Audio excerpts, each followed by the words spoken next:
Hello friends, welcome to Chawla's Kitchen. Today I'm gonna make a soya chop recipe. It's really easy and we are gonna add protein to our daily routine. Real easy, few ingredients and we are gonna get an amazing soya chop at home. So let's go through the ingredients real quick. So here we go with the ingredients. This is soya chunks. I'm using this Nutrilla soya mini chunks. I soaked this in the water for around 1 hour and then squeezed the excess water out of it.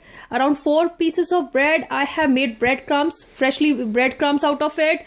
Then some ginger, some garlic, around 3 cloves of garlic I'm using in it. Make sure to use a fresh garlic in it. It really adds a flavor to the dish.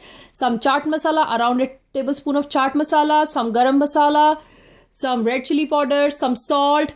Then here is the stick, ice cream sticks or lollipop stick, whatever you want to say. I'm using this. Then around 2 tablespoons of cornstarch.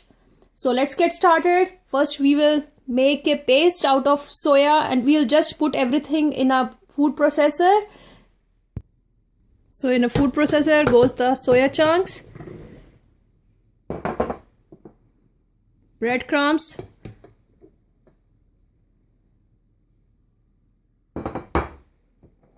ginger, garlic, salt according to your taste. I'm using around a half teaspoon of salt in it. Some garam masala, pinch of garam masala, some red chili powder, a pinch of red chili powder. You can add green chilies also to it. I'm just avoiding it because my kid don't eat it. And some chaat masala.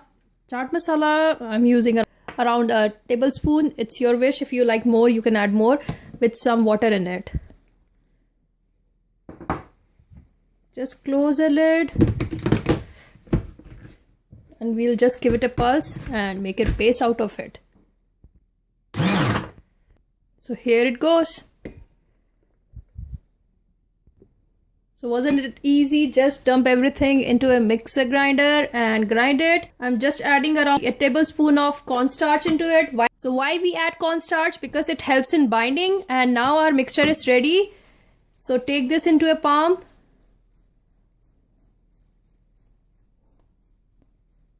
See, and if you feel there is a lot of moisture into it, just add more corn flour to it.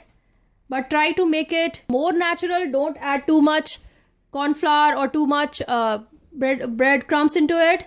So just put this into a stick. Just bind it well. It is ready. See, I have put this in a stick. And this is without stick. If you don't have stick, just avoid it and make it like that. Here it goes. If you want to deep fry it, you can deep fry it. But I really avoid deep frying. So just turn the sides. It will just take 2 to 3 minutes. Look at the color. So we are gonna cook this between medium to high heat for around 5 to 6 minutes and it's almost done now. And make sure to cook it from all the sides. So these 2 sides are done. I'm just gonna keep this way so that it's cooked from all the edges. So isn't it looking beautiful? I assure you guys, you're gonna love it. And it's almost done now. It took me around 5 to 7 minutes to cook it from all the sides. And now it's time to dish it out. So here is a soya chop ready in just like 10 minutes, I would say. And it's really delicious, good for health too. Have this with lacha pyaz over here, which I have already cut, and with some green chutney. You guys are gonna love it. Try out this recipe, leave me comments, leave me suggestions, and don't forget to hit the like button, subscribe on our channel for more videos. Thank you so much for watching. Bye bye.